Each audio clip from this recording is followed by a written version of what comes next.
Welcome to MeatsPad, a platform dedicated to sharing breakthrough knowledge that is accessible to the meats industry.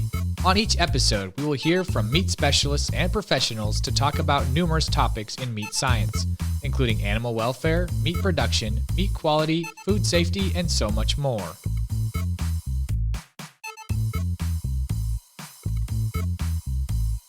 Hello, meat folks. Welcome back to the MeatsPad podcast. It's Phil Bass, and once again, I'm flying solo as Francisco's out there making the world a better place for us meat enthusiasts. Today, we have a guest from Texas A&M University, Dr. Wes Osburn, and we're going to get into a topic that I would say is very relevant for the time right now. But real quick, Dr. Wes, thanks for joining us today. Thanks, Phil. I appreciate you having me on. Absolutely. So the topic is, and I'm going to confess to the world right now, as I just did to Dr. Osburn, but I missed his webinar through the American Meat Science Association that's talking about an alternative curing method. And so selfishly, I decided, you know what, let's have him on the podcast so he can recap and say everything he said once again. Curing meats, and let's remind the audience, because it's not a fully academic audience. Let's remind the audience, Dr. Osburn, if you would, remind us what the curing of meats is and what is necessary for meats to be considered cured. Okay. Yeah, well, sure, Phil. Well, basically, when we talk about meat curing, it's just a method that we use to basically enhance the preservation, if you will, of meat products. And I will say currently what we do is that tends to be a process where we're going to use an ingredient called sodium nitrite, usually attached to a salt carrier. And you might know this as Prague powder, or the pink curing salt that we put into these meat products. And then when we do put it in to a variety of different types of products, it actually goes through a process where that nitrite goes through the system and it's converted into a molecule called nitric oxide. And then this nitric oxide, it's a gas, and so it doesn't last very long. I mean, it evolves off very, very quickly. But if you generate this nitric oxide gas, it will complex with the myoglobin, or the color pigment of fresh meat. And then once we go through a heating process, or thermal processing, if you will, in a smokehouse as an example, it will form a pigment that's called nitrosyl hemochrome, and that will result in that cured pink color.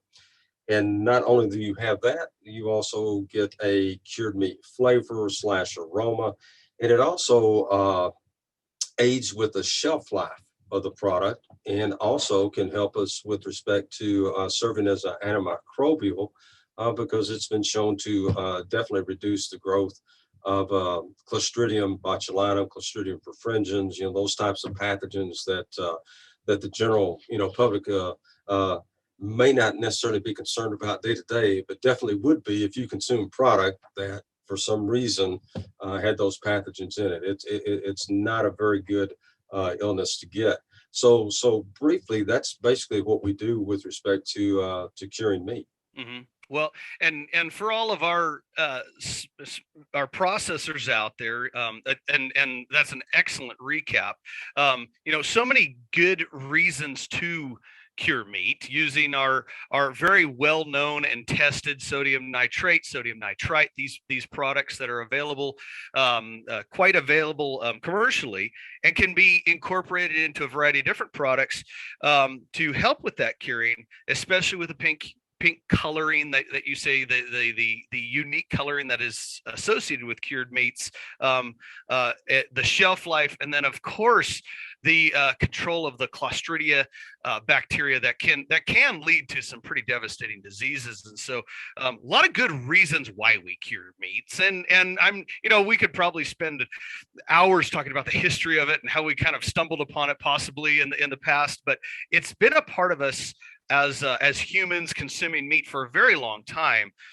And what I'd like to now get into is maybe some of this new technology that your team has been investigating to maybe look at different ways of still achieving that cured product, but not necessarily using the sodium nitrate, sodium nitrite. Is that correct? No, absolutely, Phil. basically, this really came from medical research, if you will. I think it was in, I want to say 2012, at a International Congress of Meat Science and Technology meeting, and a good friend of mine, Dr. Nathan Bryan, who's with Baylor College of Medicine. His research has been into basically the nitric oxide molecule, and he gave a presentation. I think it was in Montreal, if I'm not mistaken. So he's standing up there giving this presentation on the benefits of nitric oxide as it relates to improving blood flow, oxygen flow, how it can help with people who have heart conditions, things like this.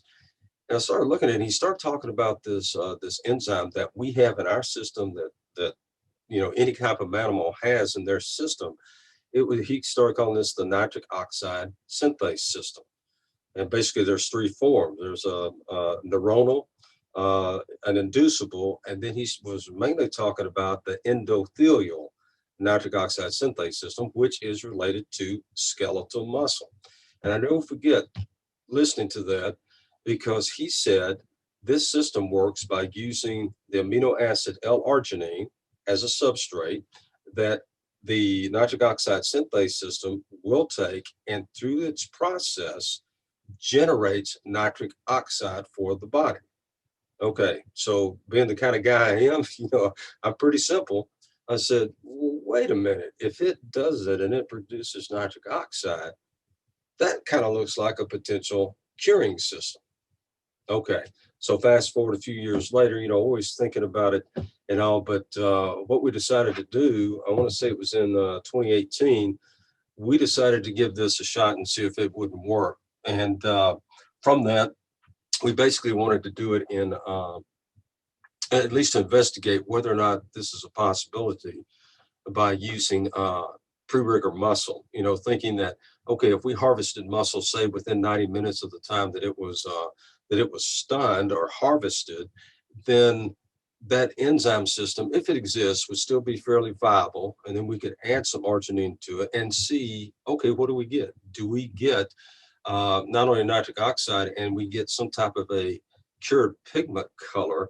Also, we wanted to take a look at residual nitrite, because in this system, L-arginine all the way through the system produces nitric oxide and also another amino acid, L-citrulline. And so what we want to do is that if you produce nitric oxide and it doesn't get complex with the myoglobin, two nitric oxide molecules can combine to form nitrite. And what we would call it would be residual nitrite, just like we have in a conventional curing system if we directly added sodium nitrite, to a meat product. So we went through this process, and I worked with Dr. Guyao Wu, who is pretty much a international leader in the use of L-arginine, primarily, if you will, for live animals. And he's been a proponent of L-arginine being a really, really special amino acid. So when I talked to him about doing this, he gave us a range of concentrations that we might want to use to try to get this system to work. And so we did, and we expanded it a little bit because we just wanted to make sure. And so we did this, and what we found, now this is all in a research lab, if you will, harvested pork carcasses, actually pulled semimembranosus or inside ham muscle samples out, put it into a solution that contained varying concentrations of L-arginine, and went through, either we kept it in a raw or uncooked state, or we went on and cooked it, okay, to say about 158 degrees Fahrenheit, or what we might consider to be fully cooked. And then we did some analysis where we took a look at residual nitrite values. And then we also want to take a look at cured pigment, if you will, to see if we got any type of nitric oxide heme formation. And sure enough, we found it, okay? It wasn't in much levels, but we found it, and it happened. And so that's great, because we know that it's functional. The downside, it's in pre-rigor meat. Okay, there's not a lot of pre-rigor meat that's used in the meat industry, right now, unless you're making whole hog sausage, and that's a great product and everything. So we decided, okay, we need to determine now, does it work in post-rigor meat? So we actually replicated that study again, got more pork carcasses, and this time we sampled on one side of the carcass from the semibruminosus muscle, pre-rigor, and then 18 hours later, from the other muscle, we did the post-rigor. And so we went through the exact same process. And what we found was that, yes, in post-rigor meat, it worked. Okay, so now we may be on to something. Well, the next step in the process was we got with our technology people over in the College of AgriLife and said, hey, is this something that could be patentable? So they said, oh, yeah, well, let's take a look at it. So basically, we filed a provisional patent. And then through another year worth of research and everything, we wound up getting a patent that was published in, I want to say, June of 2021. So that's kind of where it started. But we also had some other concerns that is very analogous to perhaps what we had in the day of the vegetable juice powder, when it first came out as an alternative cure. And I don't know if you want me to address that part or not, but there were some issues. If you don't mind, because you're hitting on some really cool topics, and I've been emphatically taking notes over here on this other side, and that's one of the topics that we really probably need to broach, especially with our processor listeners out there who may be curing items.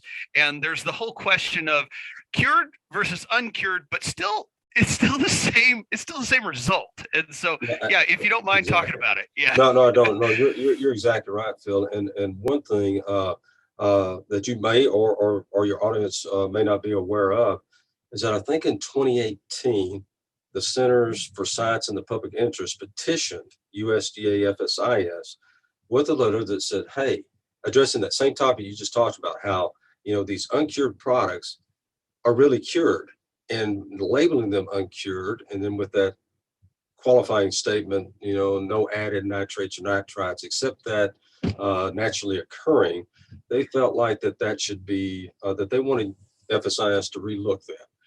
And the response to CSPI was that, yes, we're going to look at it and probably going to classify any ingredient that is a source, be it synthetic or natural, we're going to classify that as a curing agent. Therefore, it's going to effectively eliminate that category of uncured products. Now, to the best of my knowledge, I don't think FSIS has rendered a final decision yet. I think it's still, under rulemaking or whatever the process is. So that's where we're at. But before that, we were actually saying, hey, can we do something, to make natural products and not putting synthetic nitrite into meat? And I know there are several, but the one I will mention is that Florida Food Products came up with technology, if you will, to take celery, if you will, and go through their processes to concentrate into a celery powder. And it was primarily nitrate. And then what we did, we'd have to take a starter culture with bacteria that would basically reduce the nitrate to nitrite. Okay. So during that time, though, what the hard part was that, amount of ingoing nitrite is regulated by FSIS. If I'm using synthetic nitrite, it's 120 parts per million, for bacon, 156 parts per million for sausage, 200 for hams. And based on, your raw weight and the amount that you put in, you can calculate the parts per million. Yeah, a very little precise bit more difficult. Yeah. It's a little bit harder to do when you have to rely on your fermentation process to convert to get there. Okay. So the technology has changed now where you have pre-converted celery powder, which is much more accurate with respect to how much parts per million is going in. Right. But the reason I bring this up is because I think this technology is basically like the technology of the celery powder when we had to use the starter culture. Because I can't tell you, right, how much arginine did you need to put in to get, similar results as conventionally cured products. Okay. So that was our dilemma. All right. Yeah. So the only thing I could think of to try to equilibrate, if you will, is to try to establish some type of a baseline. So what we did, we took samples of beef, pork, and poultry. Okay. we would treat these samples with 120, 156, or 200 parts per million of nitrite. We also did it with our 5 levels of L-arginine, and we cooked all of these products to, like, I want to say 132, sort of being like you would for bacon, though I think most times it's 128, but we took 132, 158 because that's considered fully cooked instantaneous on Appendix A, and then 165 because that's what we tend to cook to for any kind of poultry-based product. Right. So it's a pretty large study.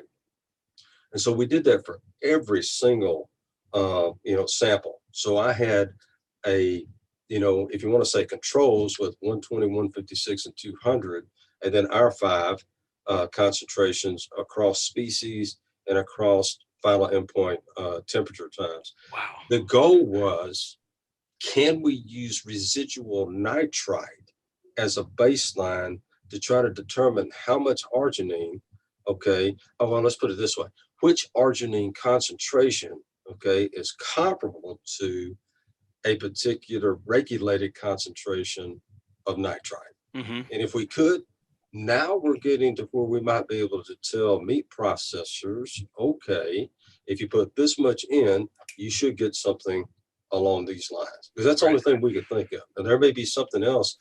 If somebody in the audience has a better way, I'm all ears, because right now, that's what we've got.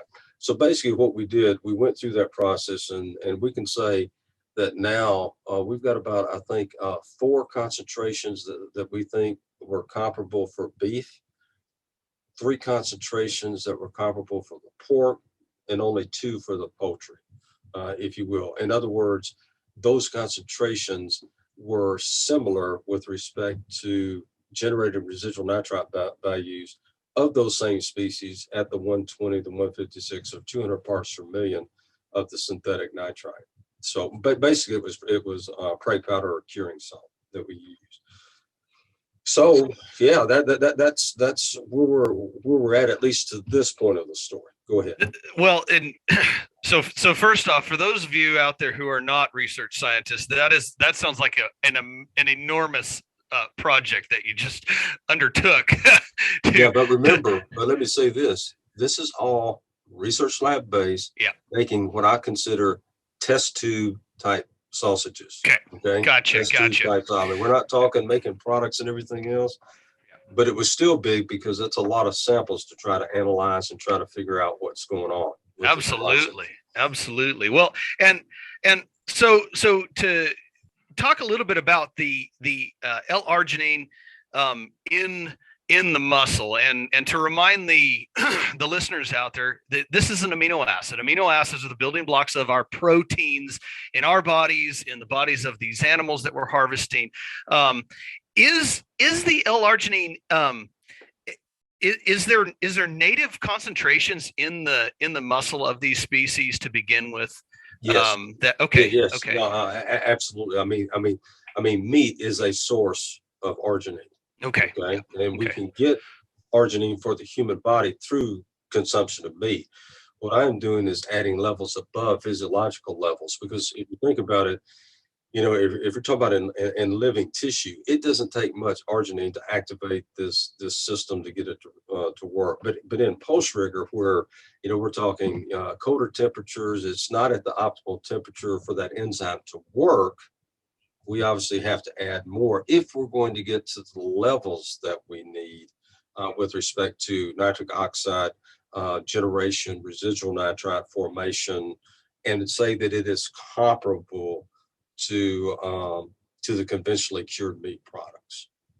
But you're absolutely right. But that's something that we found in the transition between the pre-rigor and the post-rigor meat. And then when we tried to make some test products, I couldn't get products to work, at the levels we do. I couldn't do it. And then, so what we realized was that when we were making our test samples, we had it in a solution. So basically that arginine was always available, going through this process. Well, we're not necessarily doing that if I'm making a summer sausage, a smoked sausage, what have you. So what we did, we actually increased the concentration of arginine that was going into these products. And then finally, by trial and error, we were able to determine that, okay, yes, we can put this much in and get this response. Okay. So, but I'll tell you, we didn't solve the problem yet. And I'll let you think about that and everything else before you ask another question. But that's kind of where we are. Arginine is there in meat, and if we eat meat, that we're getting, if you will, most of our requirement for arginine. So it is like you said, it's naturally occurring, right? I mean, it's an amino acid that's in meat, and all we're doing is taking this same amino acid, if you will, and just trying to activate an already existing skeletal muscle enzyme, okay, to generate nitric oxide. So in effect, there is no nitrite anywhere in this process, but it still generates, okay, the same molecule that we want to see when we add sodium nitrite directly into a product. Oh my gosh, I'm over the moon excited about this. This is just so cool, considering. I mean, if we can figure out, and I say we as in the royal we, of course, but if we can figure out a way to administer this to products using technologies that are already available in the processors' facilities, the labeling of something like this may become so desirable to the consumer, because essentially, I mean, it's just we're adding. I'm gonna overgeneralize, but we're adding protein back in, and so we're taking a building block of protein, just putting it in there. There's nothing really synthetic about it. And again, to remind our listeners, sodium nitrate, these are inorganic mineral type compounds that are very precisely manufactured, but that's the problem. It's this manufactured item that's being incorporated into the meat, and if we can just take and add a little bit of arginine, which is something I assume you could probably buy a bottle of arginine off of a health store shelf, possibly. I don't know. Yes. I mean, they sell it as supplements, right? Sure. I mean, you can find arginine anywhere. As a matter of fact, I get the arginine that we use. It's a certain type of arginine. It's L-arginine HCl. Right. And so it's I can get it offline off of Amazon. Yeah. And I mean, so it's not anything that's I don't want to say this. Well, we did have a little problem getting our last batch because of supply chain issues and everything. So I'm not going to say it's real easy to get. All I can say is that you're right. It's something that we can get. Now the L-arginine, now whether it's natural or not, I mean, it goes through a fermentation process to create, this amino acid. So that would be another discussion to determine if that individual ingredient, quote unquote, meets the definition if you wanted to put it in a natural organic product. But I will say this, the bottom line is that if you don't want sodium nitrite added to it, well, guess what? We are not putting sodium nitrite into this product. That's right. Yep. Just using what's naturally there. Absolutely fascinating. Well, and I'm looking at my list of questions here, and you've answered quite a few of them. Can this work in other species? Obviously, you've mentioned all the other species you've talked about. It can, but full transparency and everything else. We still got some. So we were very, very fortunate that all the research that we had done that supported the patent. An additional project that was done, actually by undergraduate researcher of mine who wanted to do an undergraduate thesis project. We said, okay, we did all these things in the lab. Let's take what we learned and let's actually make a product. So that student took the what we knew and made some beef frankfurters, and we made beef frankfurters and evaluated it and everything else. And now it was kind of sort of still in the COVID a little bit, but kind of coming out of it and everything. So we weren't able to do some analysis that we normally would do, like our sensory facilities hadn't quite, got back up. And when they started, obviously they had a backlog. And so we really couldn't do any sensory type of things. But just looking at color, and looking at shelf life, were two things. Because we basically did a 56-day refrigerated shelf life study, and we did compare it to the control was 156 parts per million. Okay, just standard what you would have in a conventionally cured frankfurter. And we did that, and very comparable on a lot of things, but challenge. Okay, the internal color, you did get it, isn't as intense. Okay, and did tend to fade, which is very similar to kind of what we had back in the vegetable juice powder days when we were fermenting. Okay, you get it, you'd see it, and then it would start, slowly but surely, fading away. So we got that. Another thing I found that was real interesting is that the external color was different. It was the most uniform color that, I have no problems with the uniformity of the color, but it's a browner color. And a little bit of the research I've done, because I'm not an expert in a lot of these things, I have some great people who are trying to give their perspective. But L-arginine, definitely could function as part of the Maillard browning reaction. And so there's some things there that may be going, but we haven't really set up anything to see it, but we hope that we can get to that point as well. So it's very, very uniform, extremely uniform. And if you just have those frankfurters together in a package, you don't think anything about it until you put it next to one that's conventionally cured and you go, wait a minute. Now, this has got a browner color. This has got more of that pinkish, red color, and that's even with smoke applied. So I think color is going to be an area that we really need to look at. Sensory, and also probably some GC mass spec work on volatile components, and obviously pathogens. Those are the things. And we were fortunate to receive a USDA grant. I think we were notified in October of last year. So we're actually starting this week. I actually started last week. I'm doing some preliminary runs, but I have people who are great with the color, great with sensory and volatile analysis, and pathogens, microbiologists who are going to look at these different areas to see if we can figure out ways to maybe stabilize that color, okay, or to at least figure out what's going on, primarily internal, but then, we definitely will look at external. Do we get any advantages from a sensory perspective? Because I do believe, I have read that L-arginine can be considered a flavor enhancer, okay? So there might be some benefits there. The other part we do not know is it generating enough residual nitrite to try to, stop the formation of spores and development of a neurotoxin if we're talking about, the Clostridiums and all. And but it's kind of designed in this study, to be able to look at those things. But the other part of it is that we don't quite understand everything that nitric oxide synthase system is doing.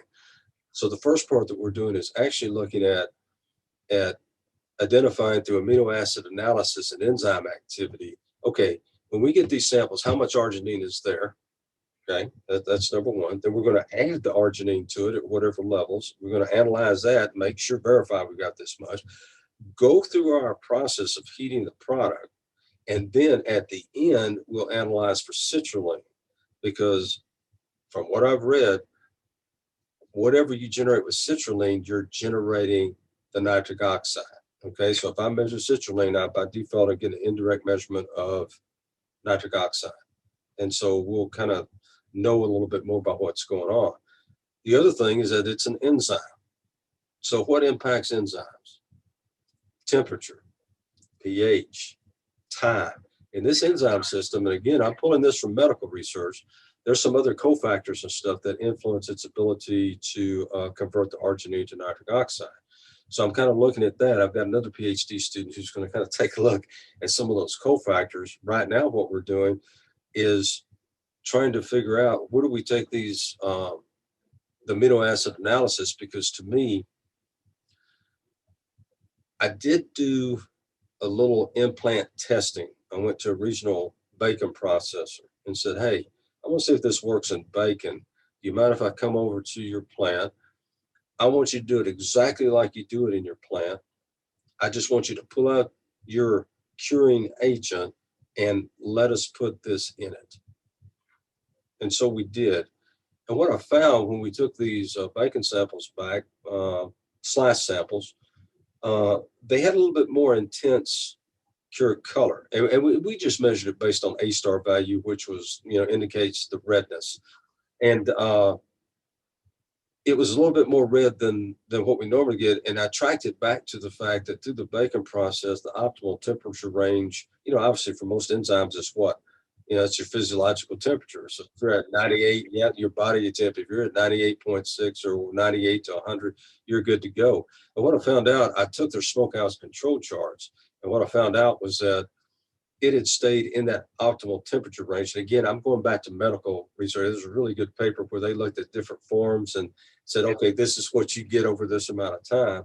And what I found out was that the bacon had stayed in the optimal temperature range for about 45 minutes. Okay, so that's telling me, okay, our frankfurters and our test samples, obviously, maybe 10 to at most maybe 15 minutes, which means there's a shorter time, right? For this enzyme to work to do what it's going to do with respect to generating nitric oxide. So that's what we're doing with this first phase, is really trying to figure out how does that enzyme work in post-rigor meat, and what can we do to make it as functional or effective as possible, and see if that can influence the results that we get. So it's all going back to, I thought I left enzymology when I took my last, biochemistry class, and all of a sudden I'm right in the middle of it again. So I have to get people smarter. Yeah, I got to get people smarter than me in this area. But that's kind of where we're at, right now. And we're actually, I think, doing some more amino acid analysis work today to try to get a sense of what's going on. Yeah. Well, and oh gosh, you hit on some really great topics there, and for the processors out there, maybe some of you, it makes a lot of sense. I mean, the frankfurter sausages, a lot of times these are fully cooked items that we're going to try to get to that end temp quick. Whereas the bacon, that you can argue cooked, not cooked, but it's kind of that mid-range thing where it's more of a cold smoke, and we're not really trying to fully cook that. The fully cooking happens in the frying pan ultimately. And so we're taking it up to that warmer temperature to get the smoke penetration and get those flavors that you want. But then we cool it back down and never really fully cook it. And that makes a lot of sense, that we're kind of dwelling within that ideal temperature range for the enzymes. Yeah, absolutely right, Phil. And I think the key here is that we're trying to find ways to, what we're really trying to do is figure out as much as we can what's going on, so that we would be able to give processors some operating parameters to go by. Very much like they did, when the first celery powders came out and we had to ferment. I mean, there was all these parameters. Hey, do it for this, do it for how long, do these things, and you should get this particular result. So that's kind of the same. I think we're in the same situation, if you will. The downside would be, well, if I tell you that, hey, you need to keep it at this temperature for 45 minutes, that's an issue for frankfurters. And when I say that, I reduce throughput, which means I can't produce as many. All right. But for bacon or hams or larger, products, maybe that's not an issue. In other words, it may do what it wants to in the normal manufacturing or thermal processing steps that a processor would take. No big deal. It's going to stay there. There's just some things here that we don't know. We did make some pepperoni the other day, using this. It was kind of a undergraduate research, thing. I had some students who wanted to do it. And, again, you throw in another factor. Now you're throwing in, a drop in pH, as well. And again, that temperature is going to stay in that range for a long amount of time. So, every time we think we have something answered, obviously it generates 2 or 3 more questions. But, that's research. Yeah, it definitely is. And to me, the biggest thing that stops this technology probably from being brought in, if you will, US wise, is the color. And so you may not think that's that big a deal if we're talking about just Frankfurter. I don't know how many people really look at the, internal color as they're looking Right. at it. But I mean, I do, but yeah, I'm a yeah, I was gonna unusual say, breed of but, cat. So but an Oscar Mayer is going to look at that internal color. If you yeah. talk about sliced bone or ham slices, okay, well, you want to see, something that looks nice. Yeah. So that's something that we definitely have to look at, because I'm not sure. I don't know what the ratios of the cured meat pigments are. Okay, there's a lot of them. So the question is, well, what are we producing with this system? Is it truly, nitrosohemochromogene, or is it more nitrosomyoglobin? What's that percentage? Because I mean, I'm a believer that not 100% of the myoglobin is going to be nitrosohemochromogene. Yeah. I mean, there's a percentage. The higher, the better, right? Yeah. Because it should keep your stability. That's the pink color. Yep. Yep. But I don't know what the ratio is at this point. So that to me is a big one. And a lot of other questions, like I said before, how does it taste? Is it as effective with pathogen prevention / reduction, shelf life, all of those things. But like I said, if it's something that the industry / consumers would want to have, something that truly can be cured, have the flavors and everything else, but yet no nitrite in it, okay, added to it, added to it.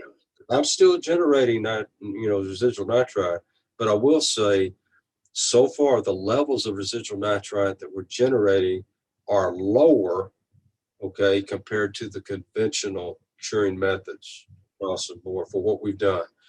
Probably, I want to say 10%, maybe as high as 20% lower.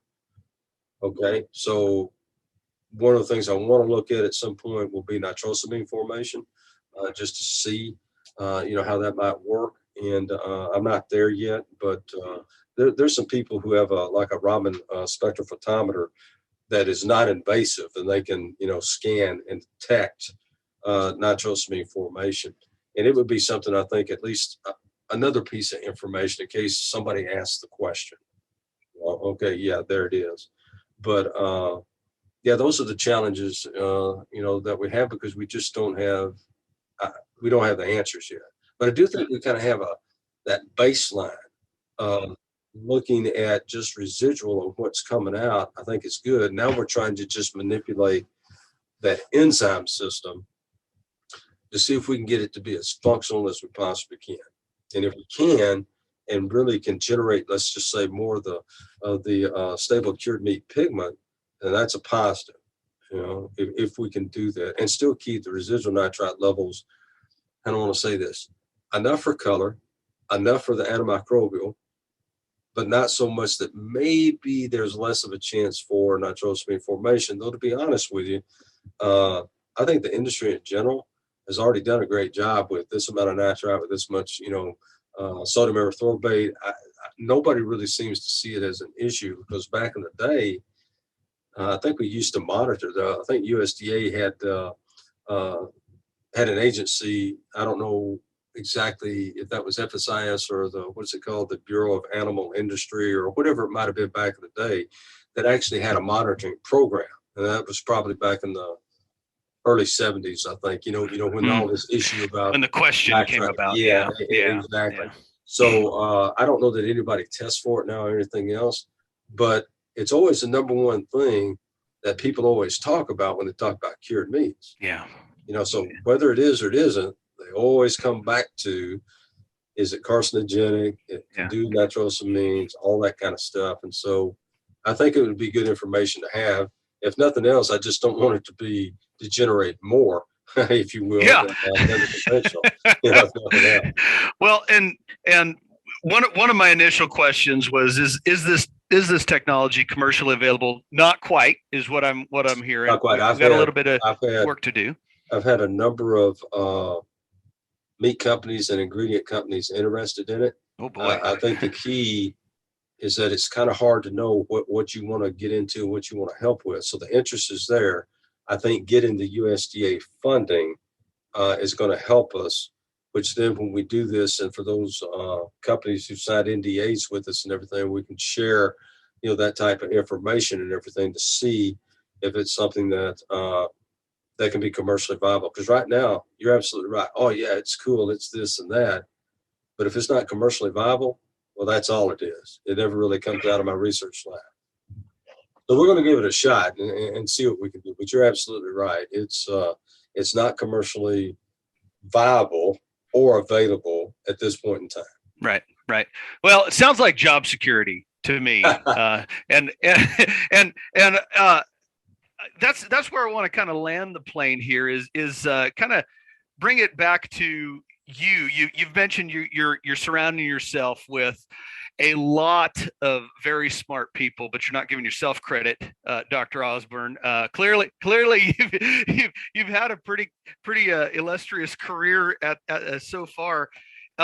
We like to ask our guests, tell us a little bit about your background, and then you in particular have kind of a unique avocation that I think the listeners would love to hear about. Well, you may have to refresh my memory on what that is. Okay? No, basically,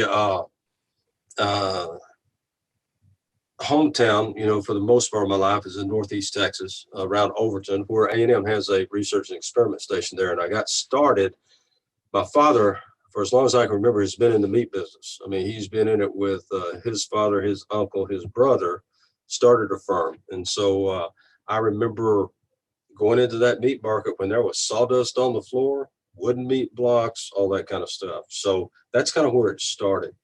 And then, decided to go to Texas A&M for my undergraduate. And one thing that was interesting on that was that I was an ag education major, but with a specialization in meats processing. So I took a lot of animal science courses and meat science courses. But then what I got to go to a place in Waco, was Texas State Technological Institute, TSTI. It was a vocational type of school that trained meat processors. So I worked with them for, I don't know, I want to say 4 or 5 weeks before I finished up my student teaching up in Wells Point. After that, obviously, I had to go, because I was commissioned as a second lieutenant, I had to go to Fort Sill. After Fort Sill, I got a call from a friend of mine saying that a high school in Northeast Texas was looking for an ag science teacher, and they had a meat lab at that high school. And so I went on a free weekend and found out that they had a harvest floor, fab room, smokehouse, the whole shooting match at a high school. And that high school happened to be about 25 miles away from my dad's meat plant. And so I said, hey, I was on a reserve commission, so I didn't have to go active duty. So that's what I did. Went down there and taught there for about 4 to 5 years. And after that, I went to grad school back at Texas A&M, working with Dr. Jimmy Keaton in processing, if you will. And then after that, I went to University of Nebraska-Lincoln and worked with Roger Mandigo for my Ph.D. After that, I was hired by Michigan State University to work there, and Al Breen, who's retired from there, was the I would say the primary reason why I went to Michigan State. And after that, there was a position opened up at Texas A&M. That would have been in 2004, and then I came back and started here in 2004. And it's been a little crazy because for about the first 5 years doing things, building up the program, and then I got caught up in support of Operation Iraqi Freedom. And so I spent almost right at 2 years, 2 back-to-back combat tours, if you will, in Iraq. So that would have been somewhere around October 2009 to about, I want to say December of 2011. Got back in to A&M in January 2012, restarted, if you will. And then I want to say in 2016, I guess 4 years later, I was asked to be the associate department head for academic programs. And so I did that for about 3.5 years, and now I'm back. So that would have been, I guess, in January of 2020, back doing my faculty thing. And then, of course, COVID, was rearing up its head. I actually was with a friend of mine from South Africa. We were both in Kabul, Afghanistan, doing some USAID training for meat inspectors in the new food safety law that Afghanistan had just passed. And so what we were trying to do, when we were looking at each other and said, man, all I know is when they start shutting down the airports, because they were talking about all this, we just needed to get out of Kabul and get to Dubai. Because if we at least get to Dubai and the airline shut down, well, it's Dubai. He had to go straight to Johannesburg. I had to go to Heathrow and then to the US. So all we want to make sure is that we didn't get stuck there, and we at least got out of there. So we did that. And I will tell you, from that point in time, we came back and still working on the research to try to get that final patent filed. And so that's what I do. I mean, I've got a 45-45-10 research, teaching, and service. I do some workshops. At the time I was traveling quite a bit, helping out meat plants or going to conferences or what have you. So really, I've got 3 great graduate students. I'm looking to get 2 or 3 more in the fall to really build up this team so we can start doing a lot of this, a lot more research on all of this. So I'm going to stop it with that and say, I'm not quite sure if I want to ask you, what is this other thing that you said that you know of that I supposedly do? You've already mentioned it, and that was your military service. Okay, and, all right. Of course we appreciate that. And are you still involved in that, or are you full-time teacher now? I wish I were, but I had to retire after 30 years. When I came out of my last tour in Iraq, it would have been January 31 of 2012 that I'm retired from the military. Gotcha. And like I said, it never was 100% active duty. That was a mix of reserve and active duty. Yeah. So, yeah. Yeah. Well, it's clearly has molded you to continue to be quite the exceptional leader, building this current team of researchers. And I can't wait to hear how this all turns out. Hopefully we get a chance to visit again in the future. Well, I appreciate it. Let me say this. You talked about other smart people. Well, I will say that Dr. Ramanathan, Oklahoma State's part of my team. I've got Chris Kurth and Rhonda Miller, part of the Texas A&M team, working with me on that. I got Dr. Sapna Das, A&M, who's on the micro side of things. So all I can say is that, guess what? 4 to 1. 4 smart people to 1 not smart. That's the ratio. That's the ratio that I have to work with. And I'd love to have 5 to 1, to be honest with you. You absolutely have some power hitters right there, but absolutely give yourself a little credit. You're the spoke in the wheel right now. And so let's keep turning that wheel, and let's get this thing commercially available, because my goodness, how exciting would this be for the processors? I think so. I think so. And I really appreciate the opportunity to visit with you on this and everything. Just give that opportunity to talk about it. Yeah, absolutely. Well, thank you so much. And you know what? Let's catch up soon, hopefully in person. Sounds good. Thanks, Phil. Very good. Take care.